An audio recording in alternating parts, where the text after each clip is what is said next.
Hello everyone and welcome to another session for environmental biotechnology. This is week 5 of the problem solving session and my name is Ashutosh Behra. I am the teaching assistant for this course. This course is taught by Professor Pinaki Sir and every Saturday 3 p.m. to 5 p.m. we will have this class despite of the circumstances. And this is a recorded class, so the video recording will be available on YouTube, which will be provided to you by the NPTEL authorities, as well as the slide and materials that I am going to discuss in this class will also be made available to all the students. So it's time to start our class. Good evening, Ashwini. Thanks for joining. We have again a thin population today, but no issues. We will start with the classes, and anyone who is requesting to join this link will be allowed to join this class. And today we are dealing with lecture week 5. I hope all of you have brushed through the lecture recordings by Professor Pinaki Sir. In lecture week 5 we have 4 lectures dealing with redox reactions and many other interesting topics of environmental biotechnology. So the format of this live TA session would be as such that I have repeated in earlier classes. This will be an equivalent to your assignment questions and the quizzes you receive after the end of your lecture series. These are some example questions from the corresponding lecture week. Like today we will be dealing with some example questions from lecture week 5 and we will try to solve them. And I have prepared 10 multiple choice questions in which only one answer is correct for all of you guys and for those who are watching this video, who will be watching. And we will go through each question by taking time to understand the concepts briefly and clearing all the doubts on the way and getting all the students on the same page. So that is how we will follow through this session, and I would suggest everyone to please turn off your mic and video chat. You can communicate with me via the comment box. Please post your answers in the comment box. Let me be the only one who presents their screen and talks and turns on their video. Okay, this will help in the smooth conduction of these classes. So looking forward to a fun session. Let me share my screen today.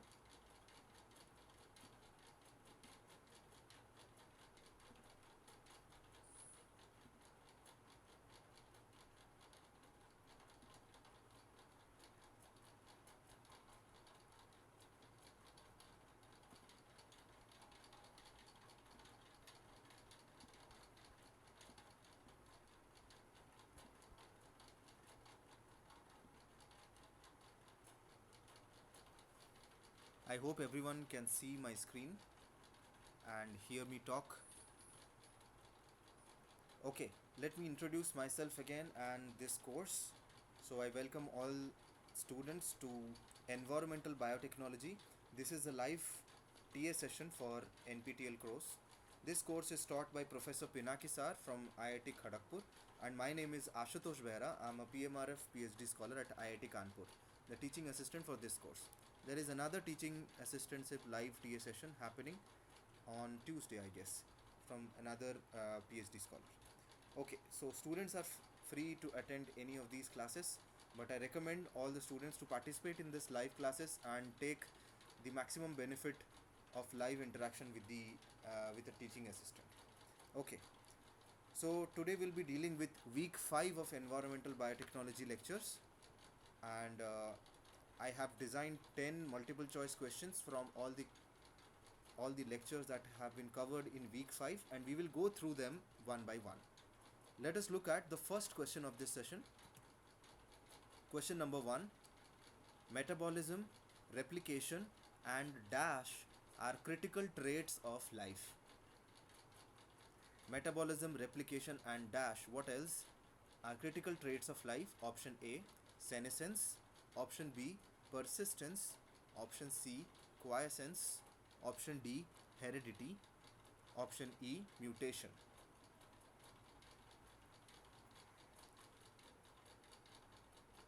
Only one option is correct answer for this question. What are the critical traits of life? Which of these options would fit into this statement?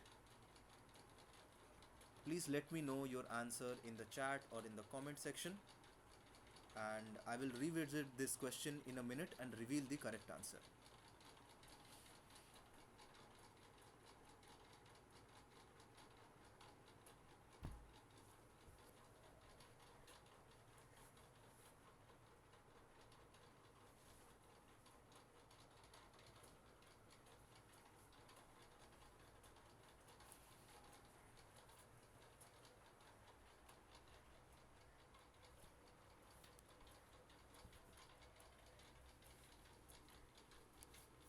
Metabolism, replication, and which of these options are known as critical traits of life? Checking the comment box, Ashwini has answered option D. Okay.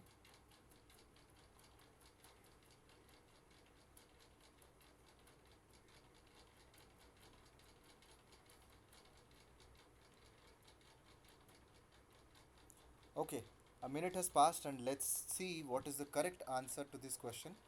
Metabolism, replication, and dashed are critical traits of life.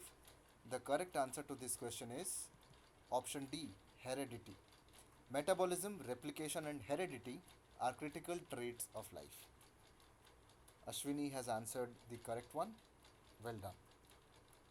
Okay, let us look at what is the definition of life and what are its critical traits. So, if you go by definition, Gerald Joyce from NASA has this definition of life. Life is a self sustained chemical system capable of undergoing Darwinian evolution. This is the definition of life by NASA, the astronomical American Space Organization, which also tries to look for extraterrestrial life on other planets and exoplanets, right? So being alive or life depends on these characteristics: growth and development, reproduction of offspring, heredity of traits, homeostasis of the stable inner conditions inside a system, metabolism, which can convert energy from chemical reactions, cellular structure and composition, and which can respond to environment. So all of these characteristics make up what we know as life. So these are the three important critical traits of life as described by Professor Pinaki as well. Metabolism or energy processing and biochemical reactions. Metabolism is the set of chemical reactions organisms use to obtain and use energy. It allows life to grow, repair, and maintain itself. So, metabolism is important because it converts the energy present in the chemical reactions to use it for growth, repair, and maintaining the organism. Therefore, it is essential trait of the life. For example, human metabolizes the food which it eats, breaks down to glucose to produce ATP, which is energy for human cells. And plant can use photosynthesis to capture the energy in the sunlight, converting it into sugars. These are some well-known examples of metabolism and how does it become a critical trait of life. Replication, another important aspect. Living things living things must be able to make copies of themselves to continue their species. Despite uh, despite some exceptions,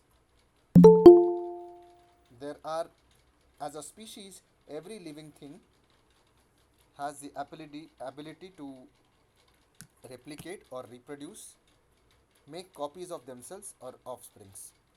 Example: binary fission. Bacteria reproduces by binary fission, producing more bacteria by cell division, and humans can reproduce sexually.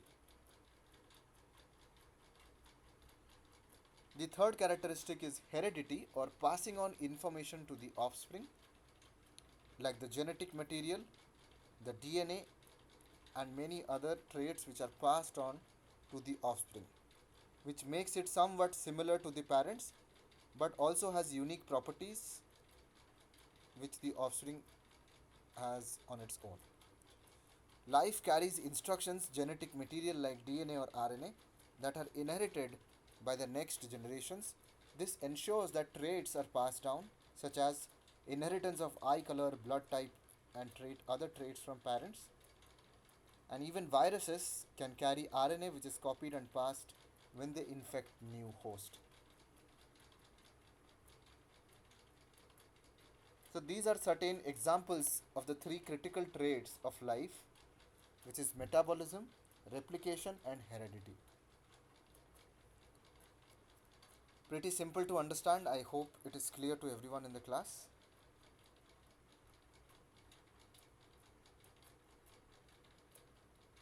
Just let me know in the chat box and we can move ahead to the second question. Very good. So, looking at the second question of this session, which one of the following statements is true? True or false statement questions. Which one of the following statements is true? Option A, only light can be an energy source. Option B, photosynthetic organisms do not need a carbon source. Option C, the same substance may serve as energy and carbon source. Option D, energy source is always utilized to produce precursor molecules. Option E, ATP is produced only from chemical reactions.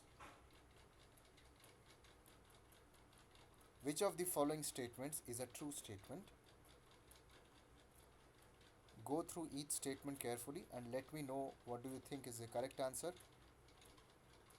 Students present in the live class as well as those who will be watching this recorded lecture, post your answers in the comment or chat box and I will go through them. Let us come back to this question in a minute and reveal the correct answer.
Okay, I think it's time for checking the answer of this question.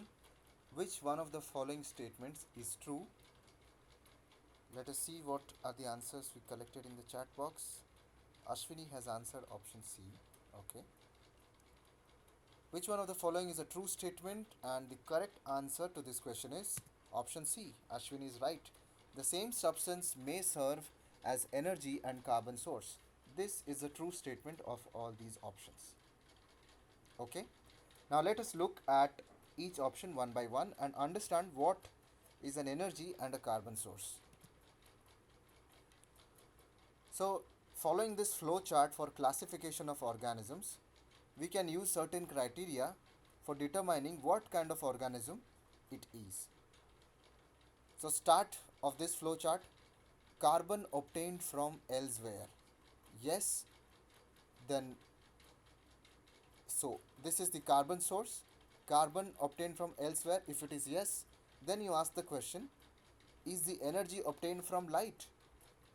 If it is yes, then it is a photoheterotroph because the organic carbon source is from elsewhere and energy is from light. So the light source, the energy source, and the carbon source are different. Thus, it is a photoheterotroph. If the carbon source obtained from elsewhere, which is no, energy from light, it means the carbon and the energy source is both light. Then it is a photoautotroph, which is true. No, so if the energy is not from light but energy from inorganic oxidation, then it is a chemoautotroph. And if energy is not from inorganic oxidation, then it is a autotroph, which is obtained by carbon dioxide. Autotroph obtains energy from light in the form of fixation of carbon dioxide or converting carbon dioxide into a molecule of sugar. Here on the right side, carbon obtained from elsewhere, energy from light, no. Energy from inorganic oxidation, then it is called a chemoheterotroph. If it is no, then it is a heterotroph. It means carbon is obtained from elsewhere. We ingest food or organic sources, we obtain our carbon from that.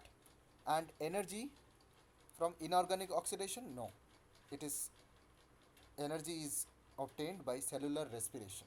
Therefore, we are autotrophs and plants are we are heterotrophs and plants are autotrophs. Now, major pathways of glucose utilization. Glucose is a general carbon source for many organisms. Glucose, along with being used as a source for fuel production of ATP, can also have several other fates, four of them shown in the following flowchart. So, glucose can be stored as starch. It can undergo oxidation via glycolysis for production of ATP, oxidation via pentose phosphate pathway, or can be stored as glycogen. And heterotrophs like E. coli can use glucose both as a carbon source to build biomolecules and as an energy source through respiration. So this is a great example in which an organism can have the same carbon and the energy source. This supports rapid growth and provides carbon atoms for biomass and product generation. So in an E. coli, glucose is also the precursor to build biomolecules, and glucose is also oxidized and used as an energy source for through respiration. And this provides rapid growth of the E. coli. The glucose is metabolized via glycolysis, generating acetyl coenzyme A, ATP, and NADH, essential for cells' energy and synthesis of other molecules. So even the intermediates in the oxidation energy production pathway can act as precursors for synthesis of many other biomolecules which are required for cells survival. Therefore, glucose is such an example in E. coli bacteria, which can serve as both a carbon and an energy source. I hope everyone is clear.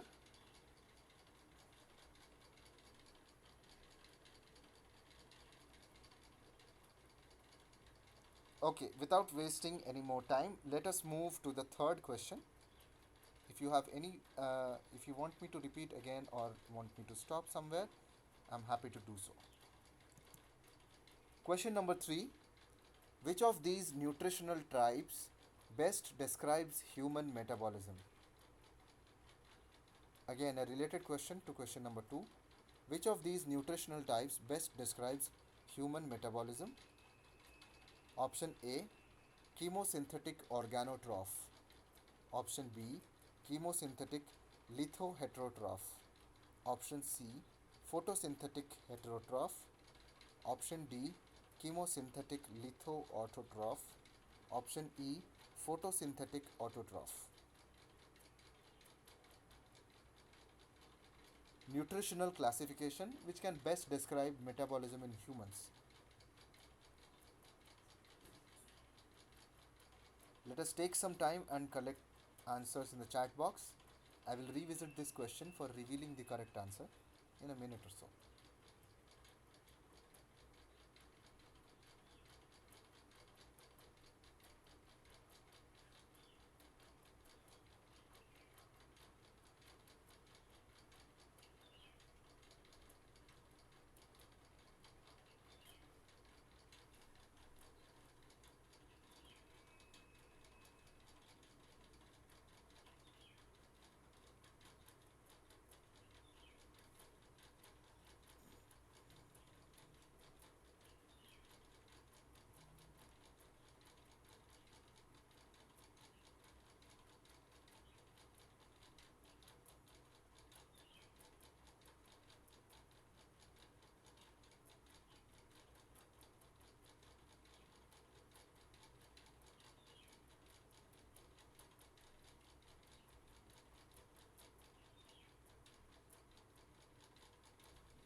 Okay, I think it's time for me to check the chat box and reveal what is the correct answer. Ashwini and Sriraksha have answered option C. Okay, let us see what is the correct answer to this question. Which of these nutritional types best describes human metabolism? Correct answer is option A, chemosynthetic organotroph. Option C is not the correct answer. Human metabolism is not photosynthetic, right? Photosynthetic means harvesting the energy of light into the system, right? For splitting of water, like plants do. They are autotrophs. So humans are not autotrophs, they are organotrophs, chemosynthetic organotrophs. Why? Let us know why. So again, classification of organisms by carbon and energy source, a better table for all of us to understand. Energy source can be two types: chemical as the energy source or light as the energy source. If it is light, then they are known as phototrophs, and if it is chemical, they are chemotrophs. Now, phototrophs can be divided into two categories depending on carbon source. If the carbon source is carbon dioxide, it is photoautotrophs, which are plants. If it is organic compounds, these are known as photoheterotrophs. Now, photoautotrophs can also be classified into two depending on whether they use H2O to reduce CO2, whether they use oxygen or water to reduce CO2. If it is yes, then they undergo oxygenic photosynthesis like plants, algae, and cyanobacteria. If they do not use oxygen, they use something else like green and purple bacteria. They undergo anoxygenic photosynthesis, but they also come under photoautotrophs. Now, for photoheterotrophs, we have examples of green non-sulfur bacteria, purple non-sulfur bacteria, which can obtain their carbon source from organic compounds other than carbon dioxide, but use light as their energy source. Coming onto the left side of the table, chemical as the energy source, we know them as chemotrophs. Now, chemotrophs can be further classified based on the carbon source. If the carbon source is CO2, then these are chemoautotrophs, such as hydrogen, sulfur, iron, nitrogen, carbon monoxide, oxidizing bacteria. Nitrogen oxidizing bacteria, Nitrosomonas, sulfur oxidizing, iron oxidizing bacteria, which use CO2 as their carbon source but use chemicals as their energy source. Now, if carbon source are other organic compounds other than CO2, they can be called as chemoheterotrophs. And depending on again the final electron acceptors, they can be further classified into two types. If the final electron acceptor is the oxygen, all animals, most fungi, protists, bacteria. If it is not oxygen, whether it is organic compound, then we have fermentative bacteria, or inorganic compounds such as Pseudomonas denitrificans, for example. So all our animals come under this category, chemoheterotrophs. So it is not photosynthetic at any cost, but it is chemosynthetic. And organotroph, why organotroph? We will come to the next slide. Humans get energy by oxidizing chemical compounds, which is not light. Therefore, we call chemo. And we use organic molecules like glucose, fatty acids as our electron donors, right? Organo. So therefore, we are called chemo organoheterotroph. We also obtain our carbon for organic matter, which are which is why we are known as heterotrophs. The full precise labels for human is chemo organoheterotroph. Among the choices, chemosynthetic organotroph is the best match because our electron donors are glucose and fatty acids, right, which are organic.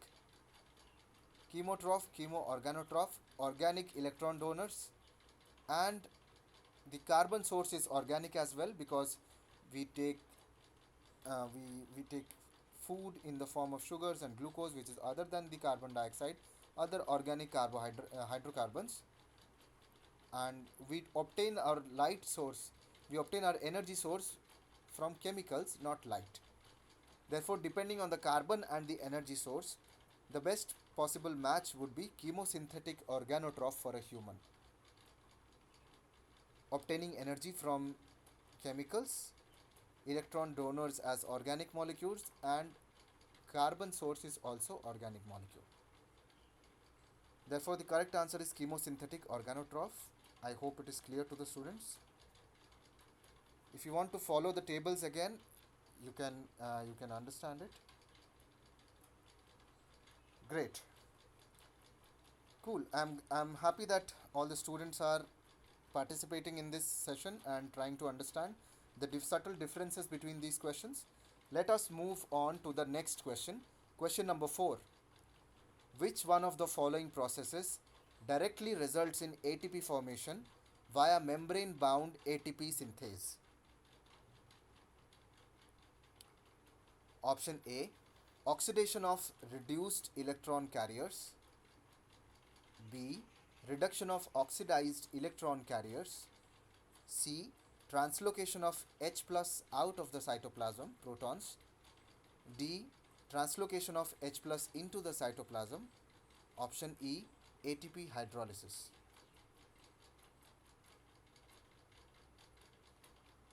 Which of these following processes directly results in ATP formation via the membrane bound ATP synthase?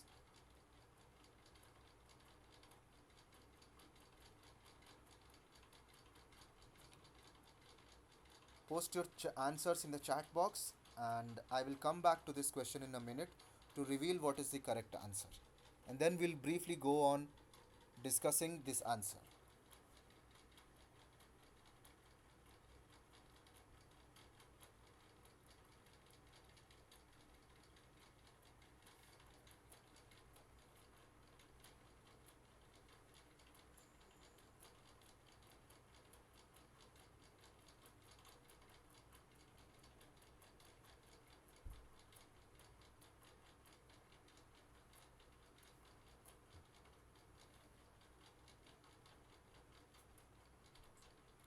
This question is about ATP formation. Moving ahead in the lecture series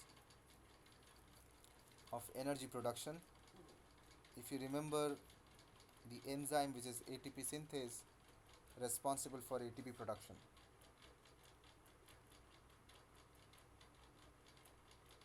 Which of these is directly leading to production of ATP via the membrane bound enzyme?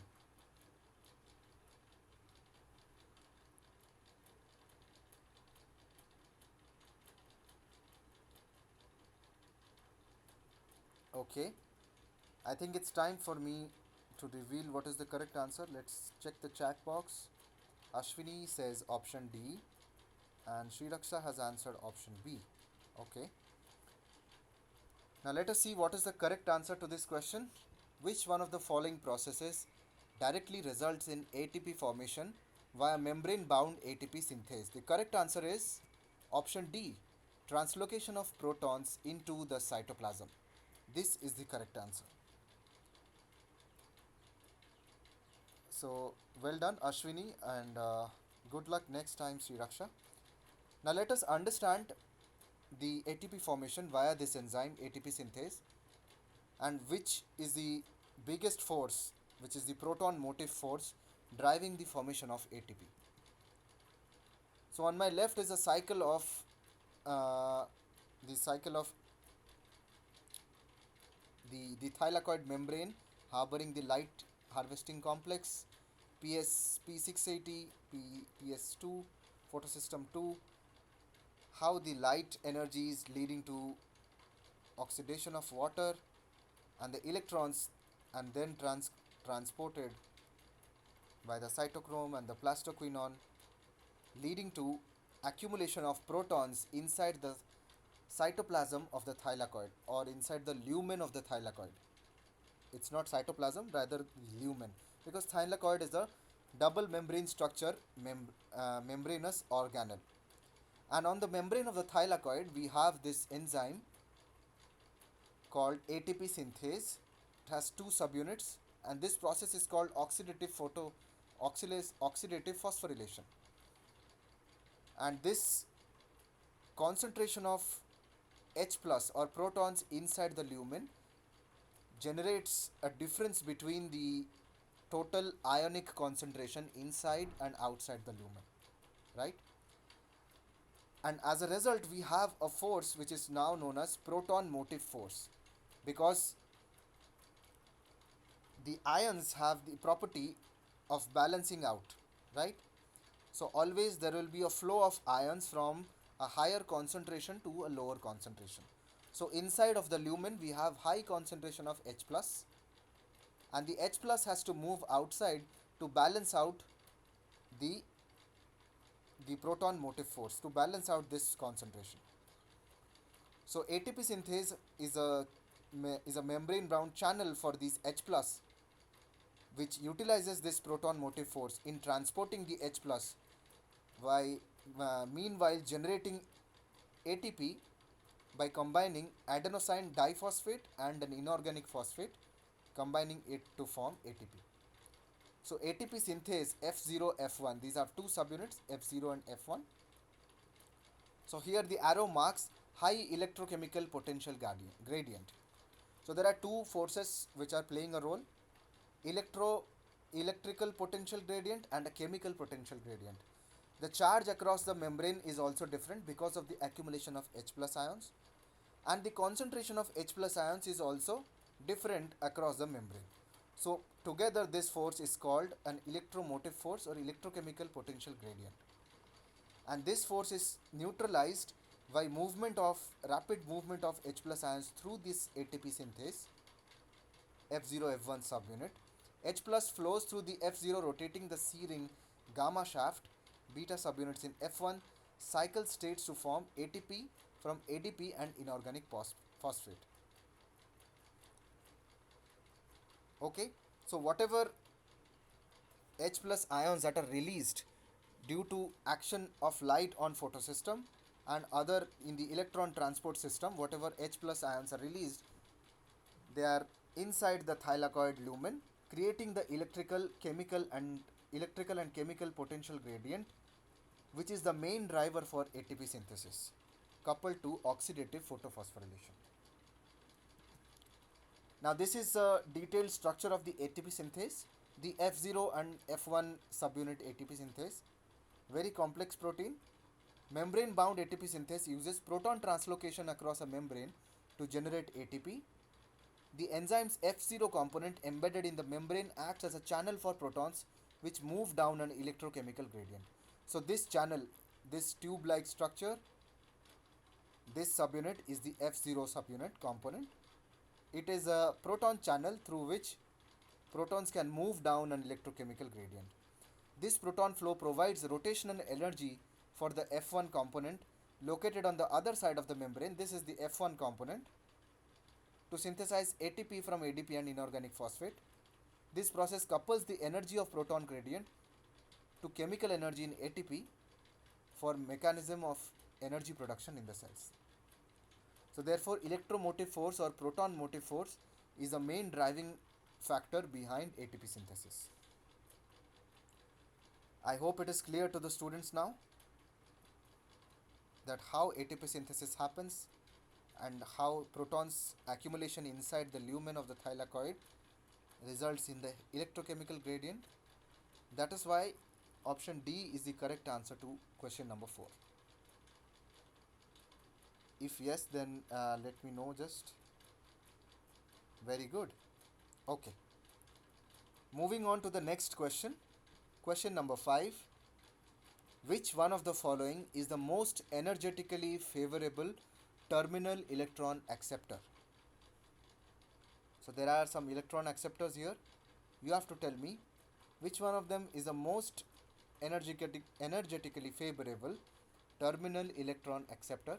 Option A, nitrate NO3. Option B, manganese 4 plus. Option C, iron 2 plus. Option D, H2. Option E, CO2. Most energetically favorable terminal electron acceptor.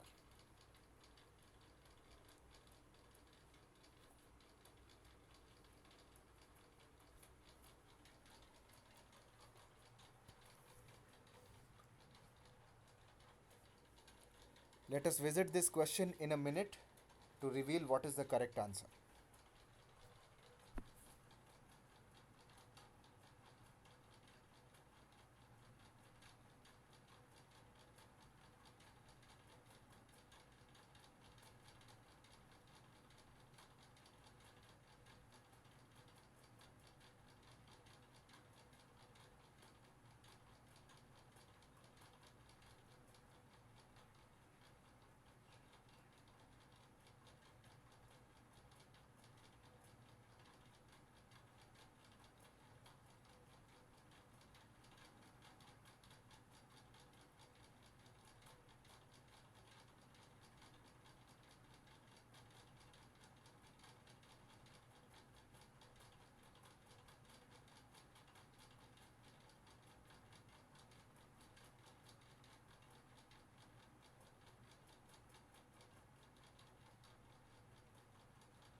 Okay, I think it's time to reveal what is the correct answer. Let us check the chat box. Ashwini has answered option A. Okay. Coming back to the question, which one of the following is the most energetically favorable terminal electron acceptor? Correct answer to this question is option A, nitrate. NO3 minus or NO3 is the most energetically favorable terminal electron acceptor of all these options. Good answer, Ashwini. Let us look at all these options and how to determine which is a good terminal electron acceptor. This brings us to the concept of redox ladder, which ranks possible electron acceptors by how much energy organisms can get when oxidizing organic matter or any another donor. So this is a redox ladder for organisms which use different kinds of electron acceptors, and here on the top of the ladder, higher on the ladder, higher energy yield, which makes them good electron acceptors, right? So typical redox ladder from most to least favorable. Microbes use the most favorable acceptors first. When those are depleted, they step down the ladder. So once you step down the ladder, if you have microbes have the preference, once you step down the ladder, you move down in the efficiency of energy yield by using this particular element as the electron acceptor, right? So moving on to the top, the first or most desirable electron acceptor is oxygen. Oxygen accepts an electron, accepts electrons and get reduced to water. Happens in aerobic respiration, where the oxygen is the terminal electron acceptor and it yields the most energy. You can see delta G or free Gibbs energy is minus 3 kilojoules. Most energy yielding, for example, humans and many bacteria use oxygen, aerobic bacteria use oxygen as the terminal electron acceptor. Nitrate, which was the correct answer in our option, NO3 minus accepts electron and gets reduced to nitrogen. This process is also denitrification performed by denitrifying bacteria. Facultative anaerobes, when oxygen is absent, can use NO3 as the terminal electron acceptor. Here we have mentioned denitrifiers. For example, Pseudomonas and Paracoccus. Manganese 4 is manganese reduction. So manganese and iron, these are metal ions. They have a surplus of electrons. They can be good electron donors but not good electron acceptors, right? So down in the ladder they come after denitrifiers, manganese reducers and iron reducers. For example, Geobacter and Shevanella. Then comes sulfate reduction. SO4 2- accepts electrons to and gets reduced to H2S. Desulfo-Vibrio, example, sulfate reducers. And last in the table are methanogens, where CO2 is the terminal electron acceptor, accepting pair of electrons and get reduced to methane.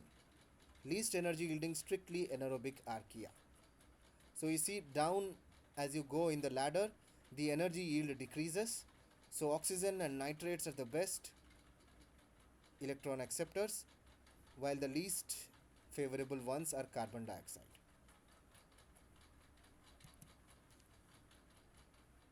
Now, where do we use this and where do we find such in the real life? So, for example, oil spill is the best example in which there is a redox zonation created at the spill site in the sediments as microbes degrade the hydrocarbons. So what happens on the top layer or near the oil spill, just below the site of the oil spill, microbes consume the most energetically favorable electron acceptors first, then shift stepwise down the redox ladder as those are depleted. So at the top, near the oil spill, we have oxygen, we have aerobic respiration chances, and oxygen is the terminal electron acceptor.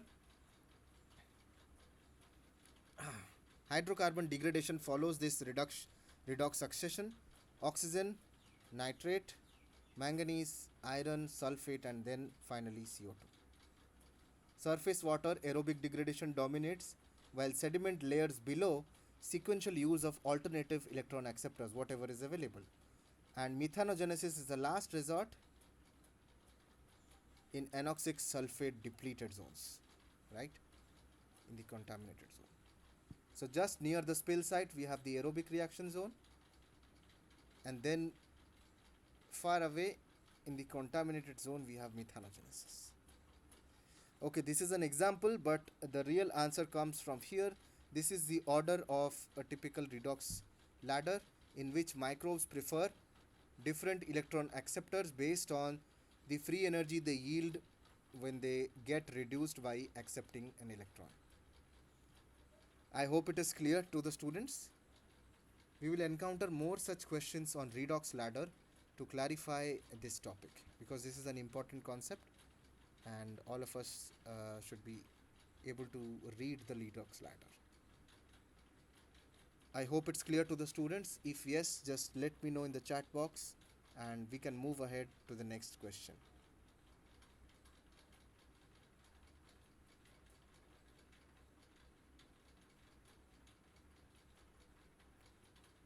Okay, let's not spend much time on this question. Moving on to the next question.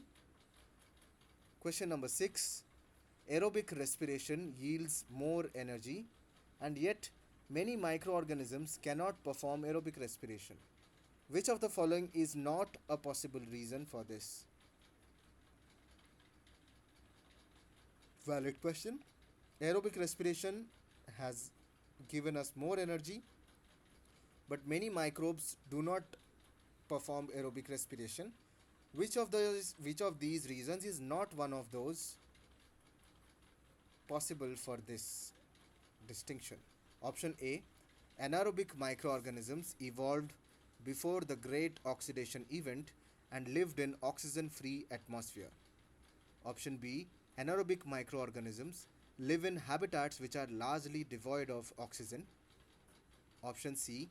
Anaerobic microorganisms have specialized to utilize alternate electron acceptors to avoid competition. Option D. Anaerobic microorganisms require less energy than produced during aerobic respiration. And option E, anaerobic microorganisms are more susceptible to reactive oxygen radicals. You have to tell me which of these is not a possible reason why there are not many aerobic microbes but there are many anaerobic microbes.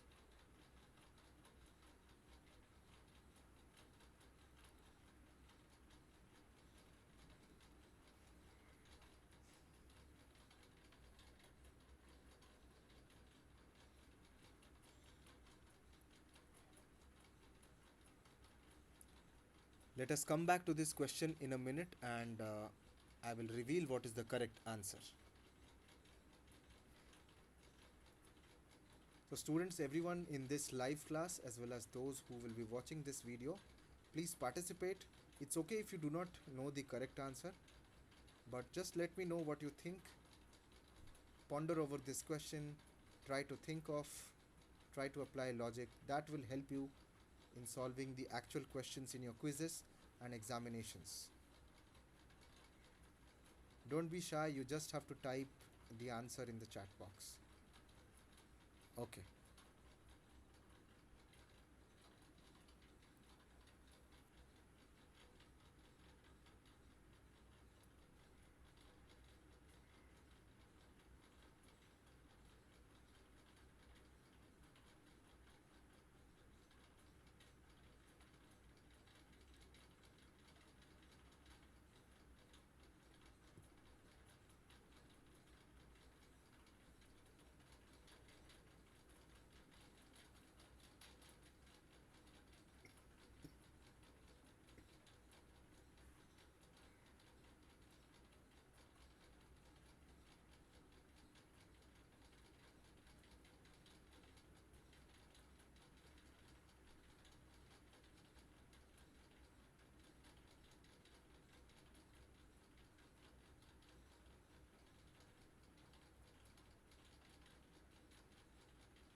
Okay, I think it's time to reveal what is the correct answer to this question.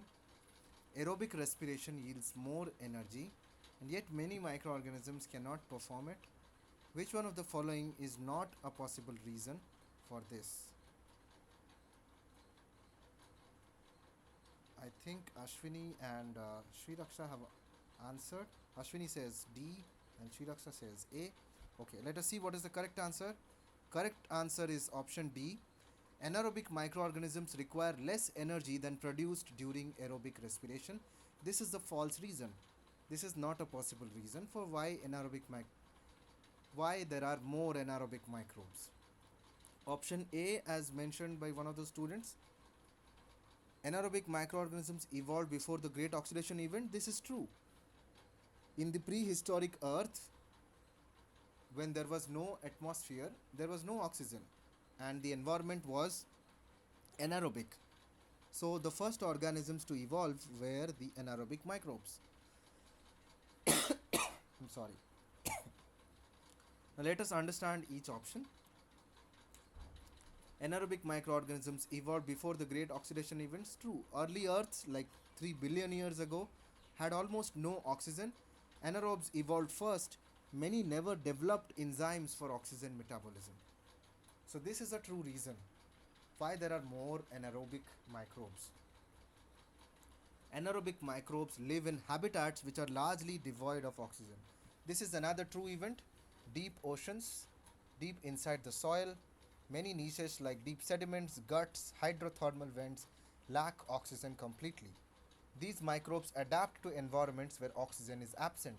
That is why many of the microbes are anaerobic. Option C, anaerobic microbes have specialized to utilize alternate electron acceptors. This is very true.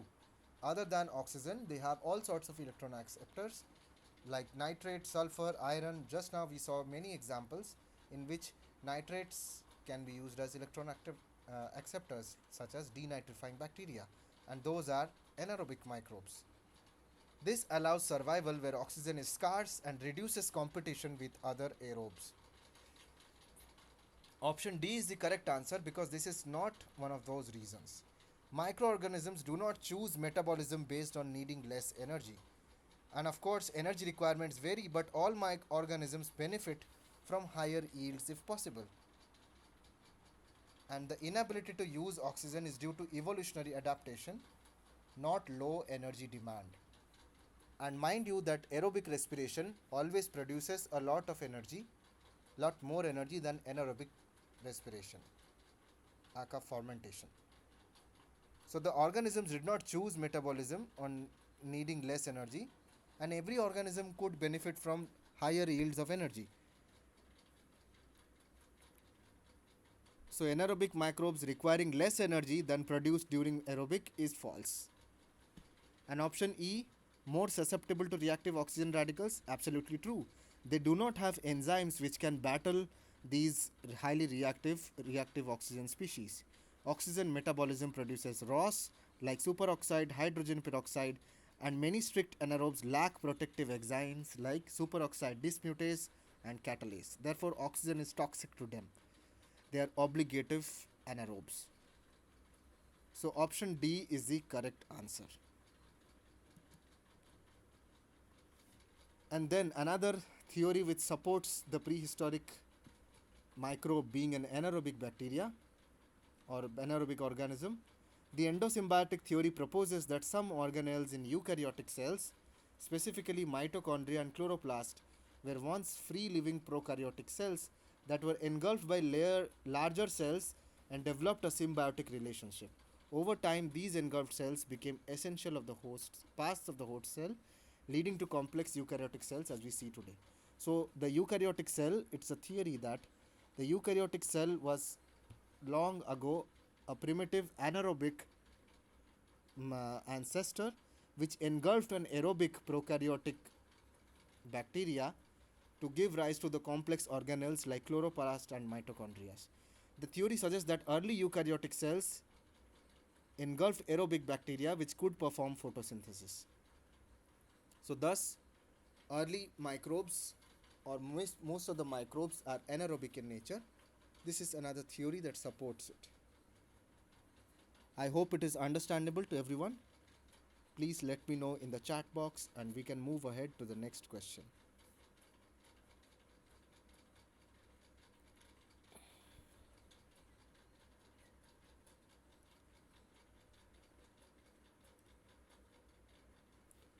Okay, without wasting any more time, let us move on to the next question. Question number 7. Which of these is the correct order of depletion of electron acceptors in a closed biological system? Which of these is the correct order of depletion of electron acceptors in a closed biological system? Option A: nitrate, oxygen, sulfate, carbon dioxide, manganese hydroxide 4, ferric hydroxide. Option B: nitrate, oxygen, carbon dioxide, sulfate, manganese tetrahydroxide, ferric hydroxide. Option C: oxygen, nitrate, ferric hydroxide, manganese hydroxide, sulfate CO2. Option D: oxygen, nitrate, manganese hydroxide, ferric hydroxide, sulfate, and CO2. Or option E: oxygen, carbon dioxide, nitrate, sulfate, manganese hydroxide, ferric hydroxide. Correct order of depletion of electron acceptors in a closed biological system by microbes. Come on, if you followed up with the previous questions on redox ladder, you would be able to answer this question very easily. Okay, let us give us some time and collect some answers in the chat box. I will return to this question to reveal the correct answer in a minute or so.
Okay, I think it's enough time for this question. Let us see what are the answers in the chat box. Ashwini has answered option D. Okay. Now let us see which is the correct order for depletion of electron acceptors in a closed biological system. Correct answer is option D. Well done. Oxygen, nitrates, manganese hydroxide, ferric hydroxide, sulfate, and carbon dioxide. These are the correct order of depletion of electron acceptors. Now, again, revisiting the redox tower, redox coupling. A redox tower is a diagram that arranges half reactions, electron donors and acceptors, by their standard reduction potential. At the top, good electron donors, very negative free energy like hydrogen and organic matter, and at the bottom, good electron acceptors like oxygen and nitrates, right? Top of the tower, again following the redox tower, top of the tower, good electron donors, and bottom of the tower, good electron acceptors. The bigger the gap between the donor and the acceptor, more energy, more free energy available for ATP synthesis. So these are the preferable electron acceptors. On the earlier table that I showed was electron acceptor table in a closed biological system, where I mentioned oxygen to be at the top and nitrogen. So this is a redox tower where more electronegative or favorable electron donors are present at the top, and the bottom players are the good electron acceptors. So transition from the top to bottom, the bigger the gap, more favorable is the reaction.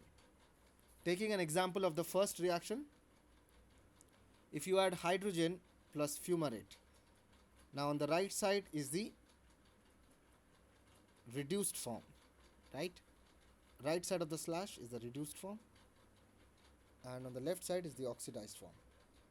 Now hydrogen from fumarate plus fumarate, which is the electron donor and which is the electron acceptor. Top of the table is hydrogen. Hydrogen is the electron donor here, and bottom of the table is fumarate. Fumarate is the electron acceptor. Now fumarate accepts electrons and gets reduced to succinate, and the delta G free energy is minus 86 kilojoules. Right, because around 14 here and this is 44. If you see the other reaction, reaction number 2, hydrogen plus nitrate. Here, which is the electron donor? Hydrogen is the electron donor. Nitrate is the electron acceptor. It gets reduced to nitrite, and H2 gets oxidized to 2H plus and accepts an oxygen for H2O, and the free energy for this reaction is minus 163 kilojoules. And the third reaction, formation of water, H2 plus half O2, where H2 is the electron donor and oxygen is the electron acceptor. So all these players are the good electron acceptors, while these players are the good electron donors. And bigger the gap between the donor and the acceptor, more energy available for ATP synthesis or more favorable reactions. In a closed system, example, sediment core after an oil spill or anaerobic bioreactors, microbes consume electron acceptors sequentially as they get depleted. This leads to redox zonation. We talked about this oil spill reaction earlier in the redox diagram concept.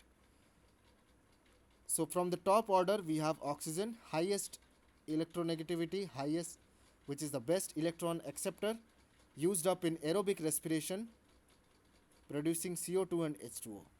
Then comes nitrite denitrification, manganese 4, which is MnO2 or MnOH4, Fe3, FeOH3, iron reduction, sulfate and CO2, which is the lowest electron favorable electron acceptor but a good electron donor. Sulfate reduction and methanogenesis happens in the deep layers. So at first, microbes use oxygen, highest energy yield. When oxygen is gone, they switch to nitrate, then manganese 4, Fe3, SO4 2- and finally CO2. This stepwise depletion creates distinct redox zones in sediment, soils and bioreactors. Their sequence is predictable because it follows thermodynamic favorability. Yes, once a compound is reduced, a reduced compound A reacts with an oxidized compound B while losing electrons. Electron donor is always getting oxidized and the electron acceptor gets reduced. So the correct order is oxygen, nitrate, manganese 4, iron 3, sulfate and CO2. I hope it is clear to the students.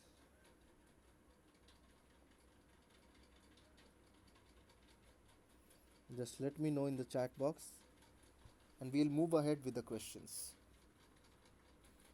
I think it would have been better if I had put the redox tower earlier in the question and got the oil spill diagram on the here. So these changes I'll make in the presentation and upload the presentation accordingly, so that it will be easier for you guys to understand.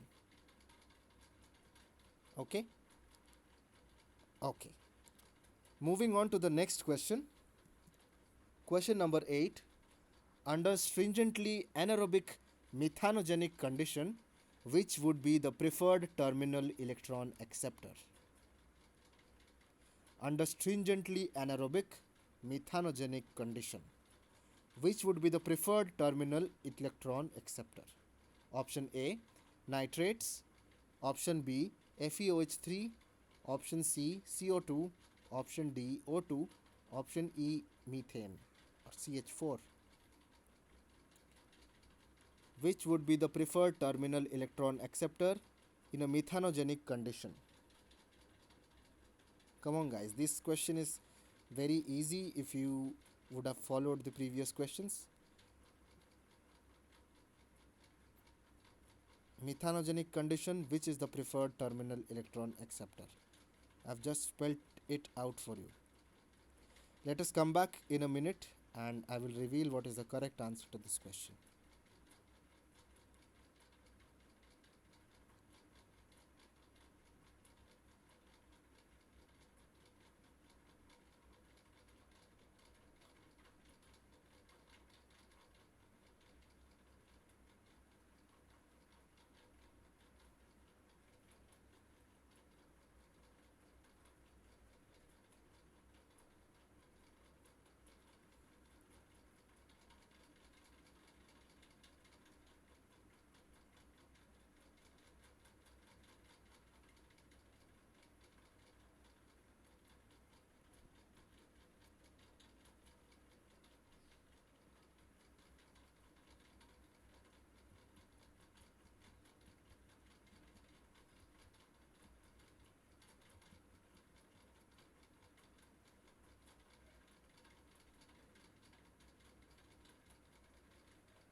Okay, I think it's enough time for this question. Time to check the chat box. Only Aswini has answered option C. I think there are other students who are shy to answer or aren't participating enough. It's okay if you are not wanting to answer this question.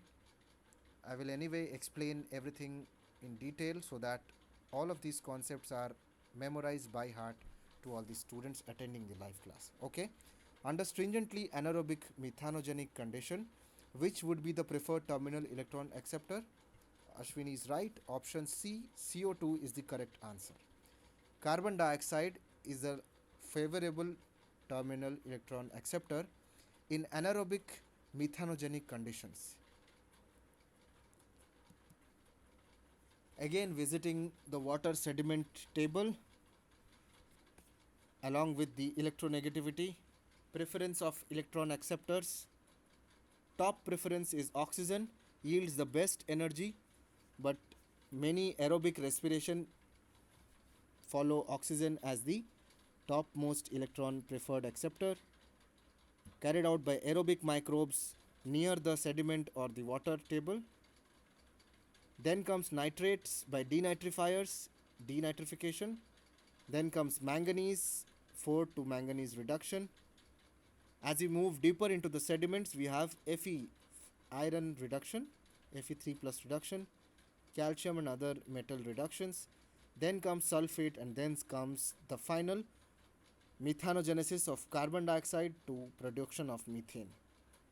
Nitrate used in denitrification, but in methanogenic conditions, nitrate is already depleted. Ferric hydroxide or Fe3 plus used by iron reducers also depleted before methanogenesis starts. So you have to stress on the given conditions that in strictly anaerobic and methanogenic atmosphere, which is the preferred terminal electron acceptor, and it's carbon dioxide. In methanogenesis, carbon dioxide is reduced to methane using hydrogen or acetate as electron donors.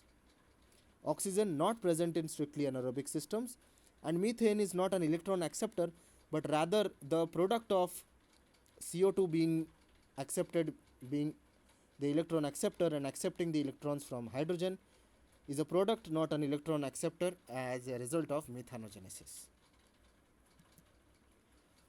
So if you look at more energetically favorable reactions or electron acceptors in oxic versus anoxic zones, in oxic zones it is organic carbon, oxygen getting reduced to water, getting electrons from the organic carbons. So there is more production of CO2 rather than methane. But what happens in anoxic atmospheres?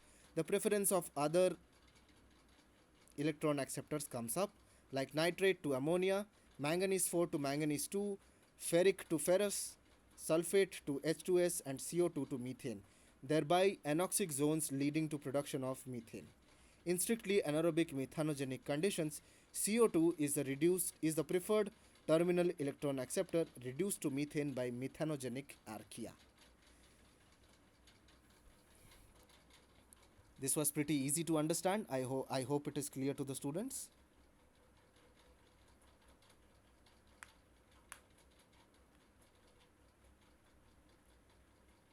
If yes, then let's move on to the next question.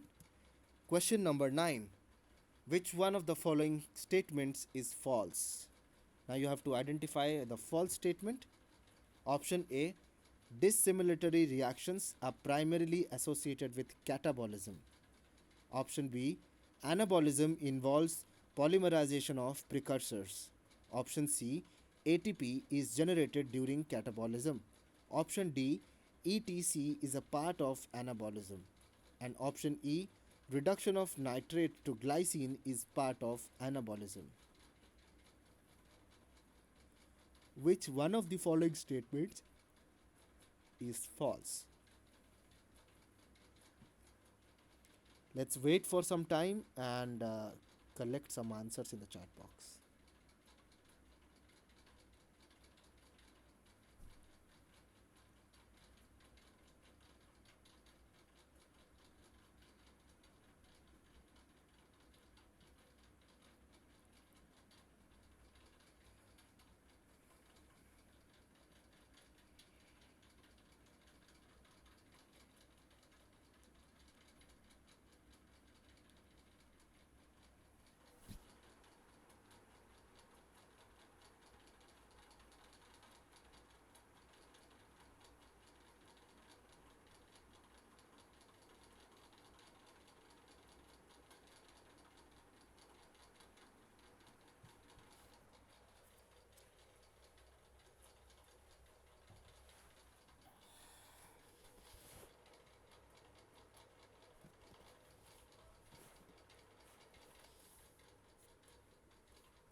Okay, I think it's enough time for this question. Let us check the chat box for some answers. Ashwini has answered option D. Okay, let us see if it is correct or not. Which one of the following statements is false? Correct answer is option D. Electron transport chain is part of anabolism. Again, this is the correct answer. Well done. Let us understand all the options and what is anabolism and what is catabolism. The major difference between them and what are its characteristics so that we can be able to answer any such questions in the future. Anabolism is a set of metabolic pathways that synthesize larger molecules from smaller ones. So you take smaller molecules and synthesize a large molecule, or polymerization is anabolism. So for creating a large molecule you need energy. While catabolism is totally opposite of anabolism, set of metabolic pathways that break larger molecules into smaller ones, releasing energy. Catabolism supplies the energy for anabolism. So understood? This is the basic difference between anabolism and catabolism.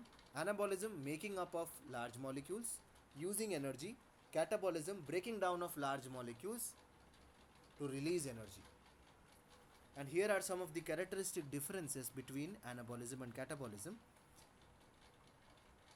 Substances are synthesized into complex molecules in anabolism, while breakdown of larger molecules into smaller happens in catabolism. Constructive phase, this is the destructive phase, requires ATP or energy, while catabolism releases ATP.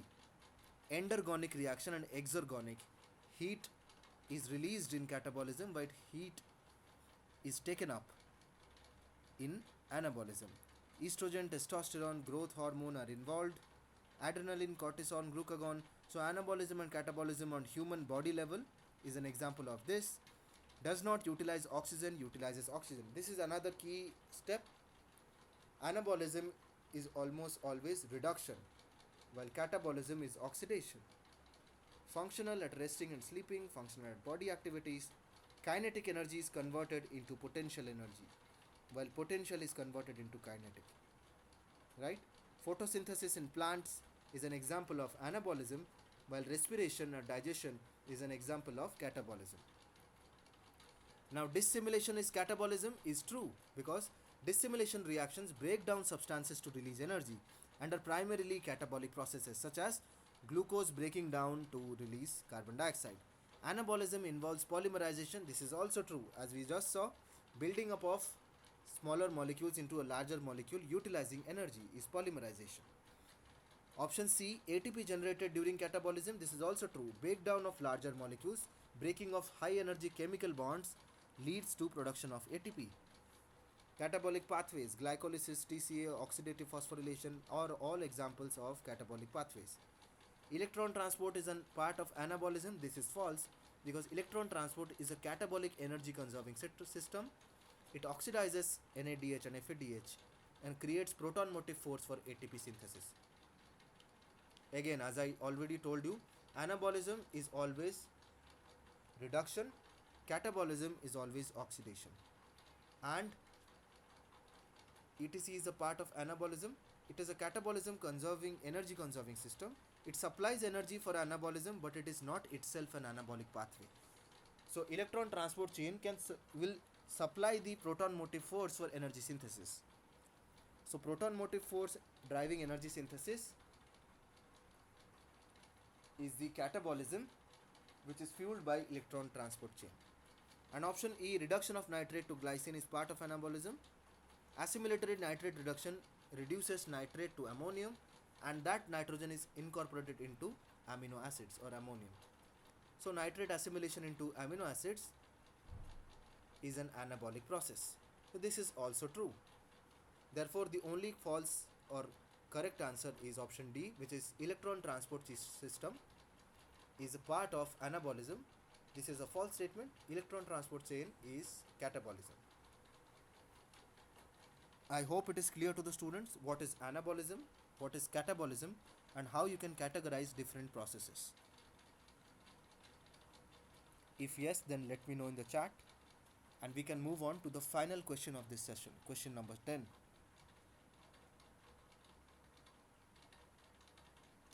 Okay, here is question number 10, the final question of this session.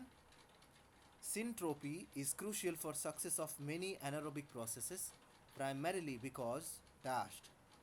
Syntropy, if you remember the definition of syntropy, you will be able to answer this. Syntropy is crucial for many anaerobic processes because dashed. It allows aerobes and anaerobes to cooperate. Option B. It reduces harmful competition between aerobes and anaerobes. Option C.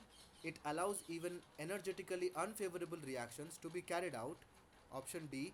It allows oxygen transfer among anaerobes and aerobes. Option E. It allows hydrogen accumulation by anaerobes. Which of this is crucial for success of many anaerobic processes in syntropy? Let me know what you think is the correct answer.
Okay, I think it's time to check the comments for answer. Ashwini has answered option C. Let us see if it is correct or not. Syntropy is crucial for success of many anaerobic processes, primarily because option C is the correct answer. It allows even energetically unfavorable reactions to be carried out. Now, what is syntrophism? Syntrophism or syntrophy is a special kind of interaction between two metabolically different organisms where they interact by short distance metabolite transfer. There can be metabolite transfer between two organisms and two metabolically different organisms. So basically, syntropy is observed mostly in anaerobic bacteria. This type of association enables organisms involved to carry out metabolic function that neither of them can perform alone. So none of these bacteria could perform this function alone, which is now getting achieved with the help of syntropy. The growth of one organism depends on nutrients, growth factors, and substrate provided by the other. So it is kind of a mutualism between two species of metabolically different bacteria, which helps them survive and also couple unfavorable energetic reactions, which none of them neither could do. So these microbes appear as community, and as a community they are used in degradation of certain plastics and cleansing of the environment. So here is an example of an electroactive bacteria forming conductive nanowire to electrotrophic methanogen, which can produce methane by CO2 as the terminal electron transfer acceptor. Now, the electroactive bacteria can also share cytochromes. They share organelles through this conductive nanowire and electrotrophic methanogen, forming a conductive material between the electroactive bacteria and electrotrophic methanogen. Now, the perfect example of syntrophy is bacteria in the rumen. Rumen in ruminants consists of a complex group of microorganisms, most of which are syntrophic. The anaerobic degradation of organic compounds in the rumen results in production of fatty acids and hydrogen. Anaerobic degradation or fermentation will lead to formation of acids, lactic acid and hydrogen. Accumulation of hydrogen in the rumen inhibits the ability of microorganisms to continue the degradation of organic matter. However, microbial community consists of hydrogen consuming microbes in a syntrophic association in order to allow further degradation. Just like we saw the earlier example, this is a fermentative bacteria or anaerobic bacteria, and this is a methanotrophic bacteria. Now, fermentative bacteria produces fatty acids and hydrogen, which can now be consumed by the methanotrophic bacteria, converting carbon dioxide to methane. The hydrogen consuming microbes include methanogens, acetogens, and sulfate reducers. Thus, syntrophic association between the hydrogen consuming microbes and the fermenters enables continuous degradation of organic compounds and growth of both of the partners. Thereby, ruminants, which are cows and other animals which house methane bacteria, which have the bacteria to degrade cellulose and organic matter. Fermentative bacteria also have methanogens and acetogens, which produce methane gas from the ruminants. This is the best example of syntrophy, in which energetically unfavorable reactions can be carried out in conjugation with two different metabolically active species. I hope it is clear with this example. The bacteria in the rumen of the ruminants is a perfect example of syntrophy in anaerobic bacteria.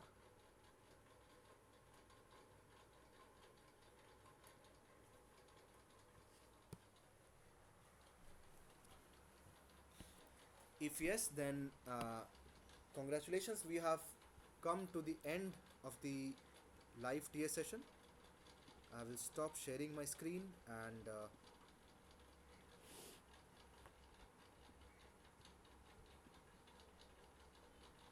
yeah. So with this, we have come to the end of this live TA session. We have discussed certain questions related to lecture week 5, in which we saw 10 different multiple choice questions and we tried to clear our concepts on that. Thank you for joining this class. If you have any doubts or question, please post it in the chat box, or else this is a recorded class. You can avail it from the YouTube link which will be provided to you by NPTEL. Thank you for joining this class. If you have any suggestions on improvement of this class or the slides or the way I teach, then please drop it in the chat box, or else I will end this session.